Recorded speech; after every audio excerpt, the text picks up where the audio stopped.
Welcome to the Mamas at Work podcast with your host, me, Heather Rose.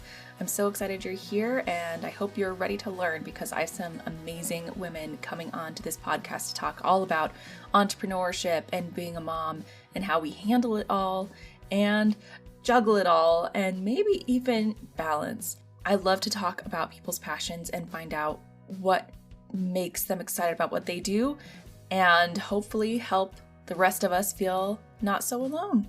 So let's get going. Hello, everybody, and welcome back to the Mamas at Work podcast with your host, Heather Rose. I have with me today Fiona Valentine, and she is the creator of the profitable, oh my gosh, I told you I was going to mess it up.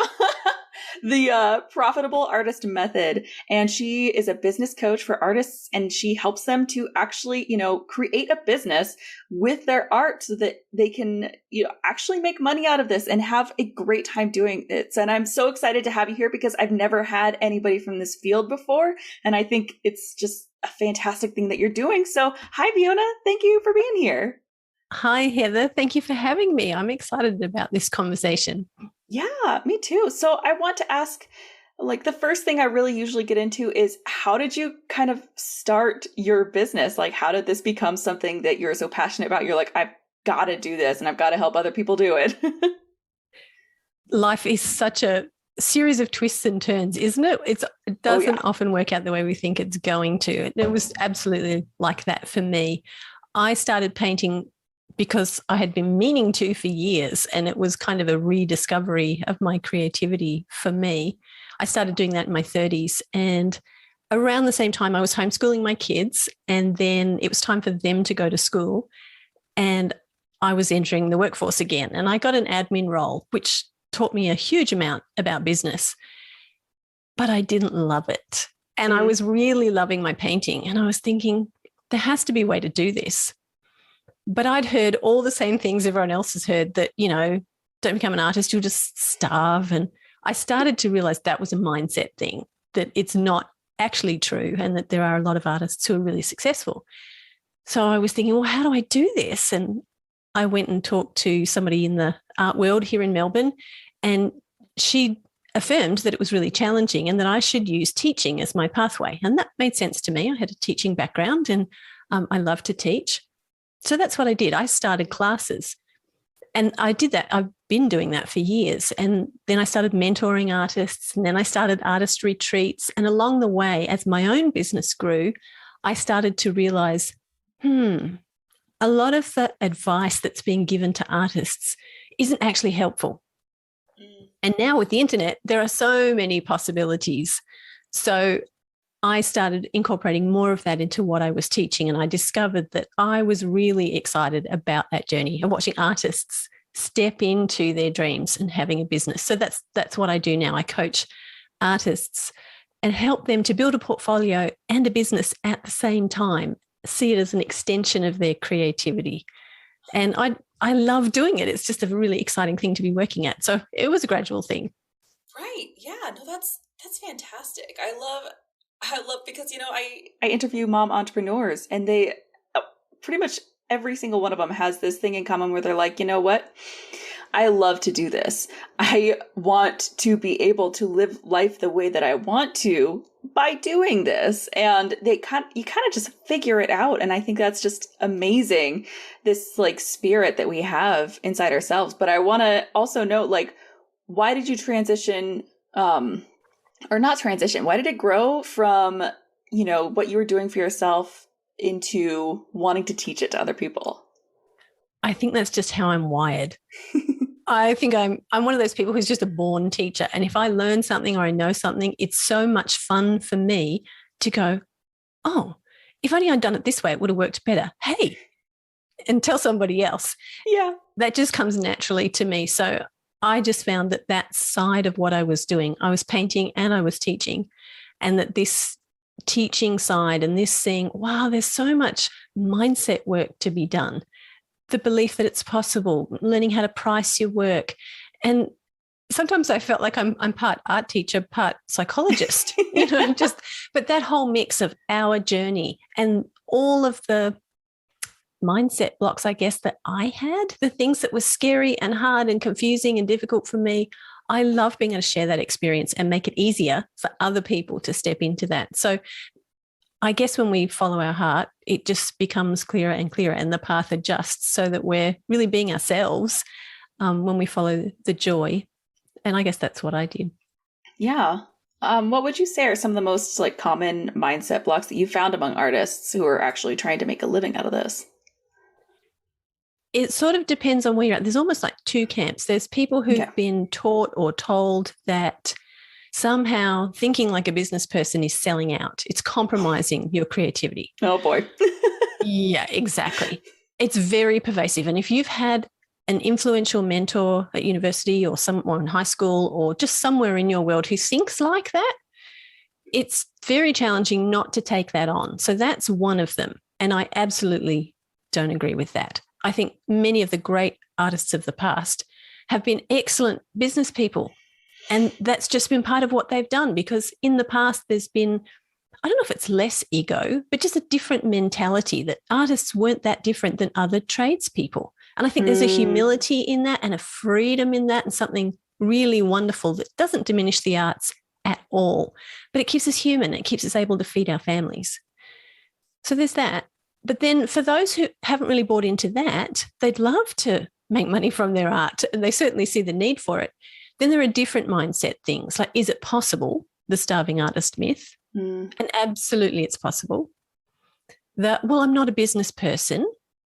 Well, just like anything else, you can learn those skills. I'm a firm believer that it's not about talent, whether you're talking about making your art or sharing that art with the world through your business. It doesn't really matter whether it comes easily to you or not. It's much more about the training that you get, the skills that you practice and develop.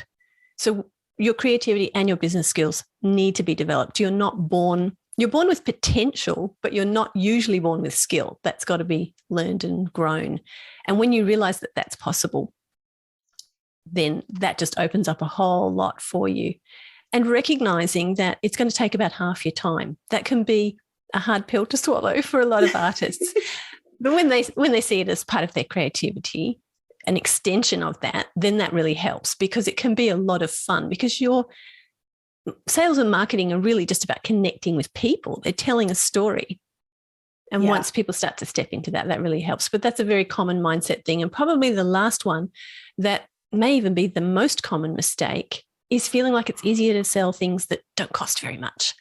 So underpricing instead of looking very clearly at the big picture and pricing what you're worth and what art is worth and taking yourself seriously as an ambassador for the arts. Wow. I am not an artist in that sense, but I actually, I have people in my family who are that way, and it is kind of infuriating that I'm like, you love to do this and you're so good at it, and I would love for them to be able to, make a living out of it and actually enjoy their lives and that kind of thing. So if there is a mama who's listening to this who maybe, because I am talking to mom entrepreneurs, right? Young mom entrepreneurs. And so maybe they have started a business and they think they have to keep going with that really analytical side. They can't really tap into this artist that is inside them. What is one thing that you would say to them to help them kind of like let that flourish? Yeah, you can absolutely transition. And the thing, if you've learned some of those analytical, businessy skills, they're going to serve you so well. But if you have a mentor, someone who can help you see the big picture and see what's possible, instead of sort of just putting your toe in the water and starting off with little things and ending up doing things all over the place that don't at the end of the day add up very well, that can be discouraging. So what I would encourage is to start with 3 questions. How much time do you want to spend? How much time do you have? And as women, that usually involves our children. And I deliberately wanted to build a business that meant I had plenty of room, plenty of flexibility for my family. And that's one of the reasons I didn't want to be working in somebody else's office on their schedule. My second daughter is on the autism spectrum. And so some days are great, some days are not great. And getting calls at work and having to leave to go pick her up at school and bring her home, and it felt very stressful. Whereas when I'm home, it's just a matter of walking out the door and saying, it's okay, I've got you. Yeah. So I loved that flexibility, and you can build that in. So how much time and remembering that half of that time is going to be creating and half of that time is business activity. Once you know how much time you want to spend on those two parts, then ask yourself, how much money do I want or need to create? And it's okay to talk about salary-sized amounts. It doesn't have to be hobby size. We're talking about building a business here. We're not talking about a hobby. We're transferring a hobby into a business. So be realistic. What do you really need to bring home after taxes? When you know what that amount is, then the third question to ask yourself is, what do I love to do? What do I love to create?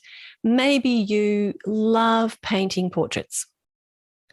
Maybe you love to work with textiles. Maybe you absolutely love watercolor florals. Whatever it is that you love to do that comes easiest to you, remember, you don't have to do everything. So doing one thing really, really well is smart, and going with your personality is smarter. Make it easy, make it fun. So those are the first three questions that I would say start with, and then look at where those three things intersect. The time, the money, and what you love to do. Play around with that and figure out what's the highest value offer, not the lowest priced offer, the highest value offer that you can create where those three things come together. That's your sweet spot. And when you start thinking that way, all sorts of things start happening.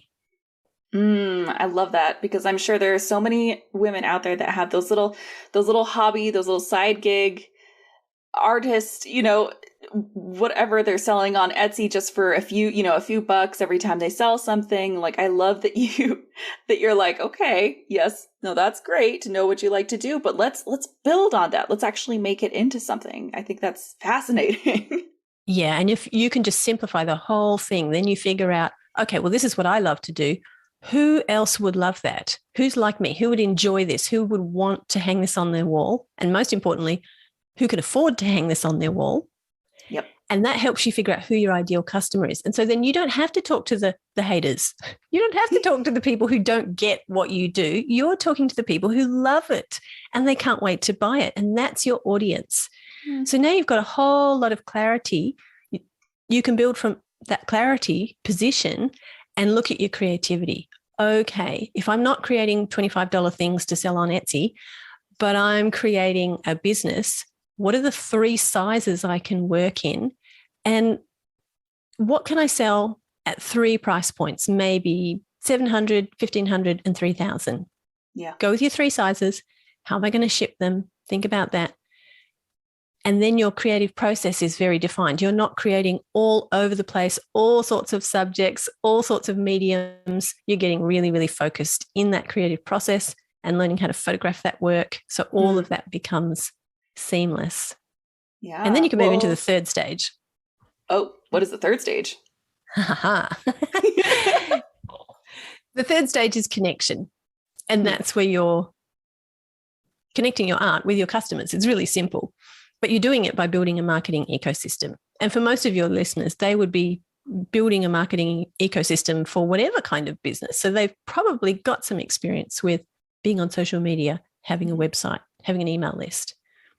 But there's a particular way that you can do that when your clients are art collectors. So that I help them in that connection stage to really pull all those pieces together so that they can build a body of work and a business at the same time and create this seamless buying experience for their customers. Oh, that's fantastic. I love that so much. And I love that you've kind of like built this life and helping other people build these lives that they really want to be a part of. And I want to talk about, you said you have 2 grown daughters, correct? That's right. Yeah. Yeah. And so when you started this, right, when you started to build this life and they were young, you said they were going to school. How did that kind of affect how you, not really how you parented them, but how you kind of were as a parent? Like, did you notice changes in you at all? Oh, probably a lot. And I think that's one of the things about getting older that I really like is that you just know yourself and how life works a lot better. Yeah. You have to trade some skin quality for that, but I'll I think take that's it. a fair trade, yeah. Yeah.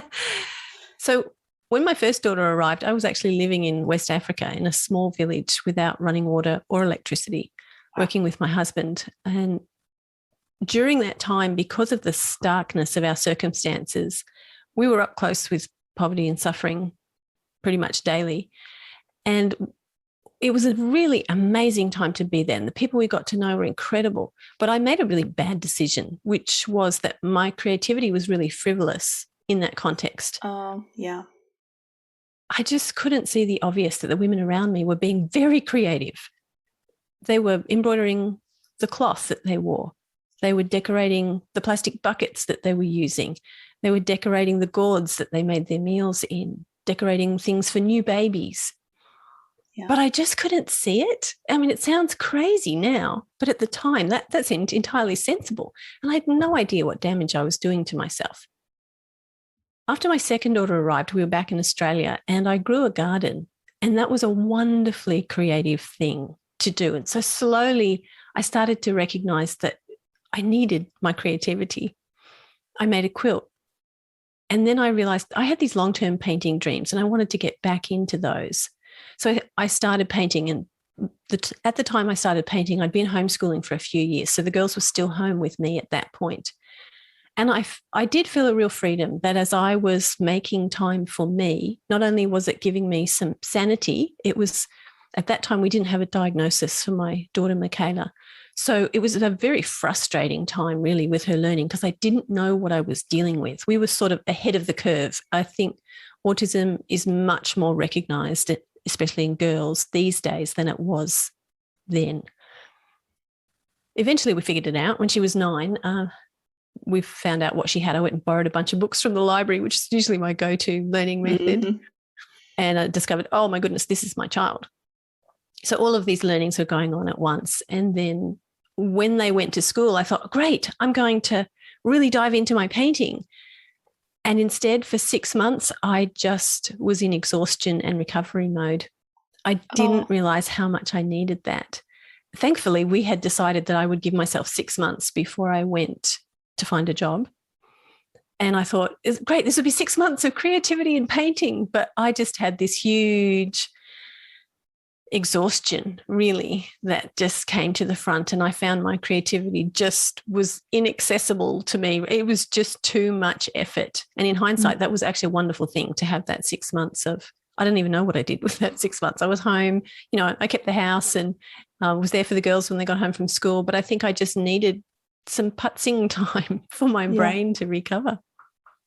Wow. No, I completely understand that. Actually, my daughter is autistic as well.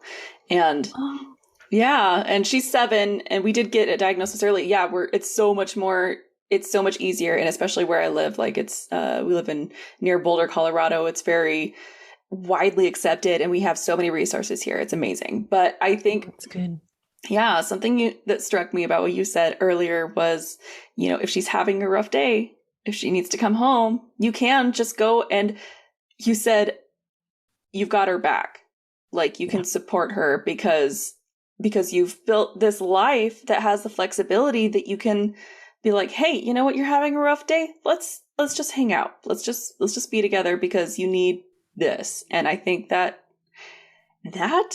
is one of the biggest reasons to do something like this, right?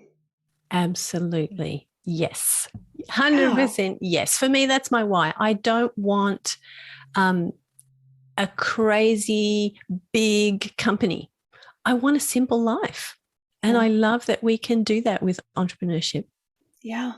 Yeah. And you can support your kids and get them what they need because you have, but also you're feeding yourself too. I mean, you're feeding your creativity, you're feeding your need to teach people, right? And that helps so much when being a parent, because you don't feel like you're constantly being like sucked out of, like you're filling yourself and you're able to give so much more. Exactly. And your brain is enjoying the ride. You can be fully present with your kids and also have this time when you can dive deep into something that really stretches you. And I think we need that because we love our kids, but motherhood also has this boring aspect to it at times where, you can only watch repeats of certain episodes so many times, or, play blocks or dollies so many times. And it's fascinating because of watching your kids develop. But, laundry is only exciting so many times. So being able to use our brains as well, I'm a homebody. I love motherhood and homemaking, but I love being able to use my brain and connect with adults. Yeah. It's nice. Yeah, absolutely. And your kids see that too. Like, did you notice them noticing you, kind of coming into your own that way?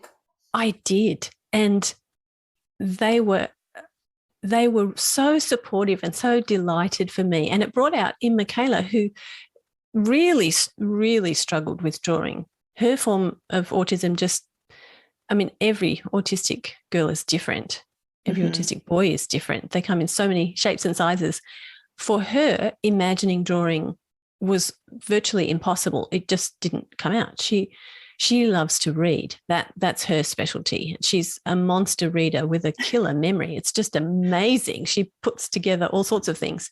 Yeah. But the making art didn't work. But in being around me, it brought out this art appreciation side where she was like my biggest fan. Oh, Mum, that's just beautiful.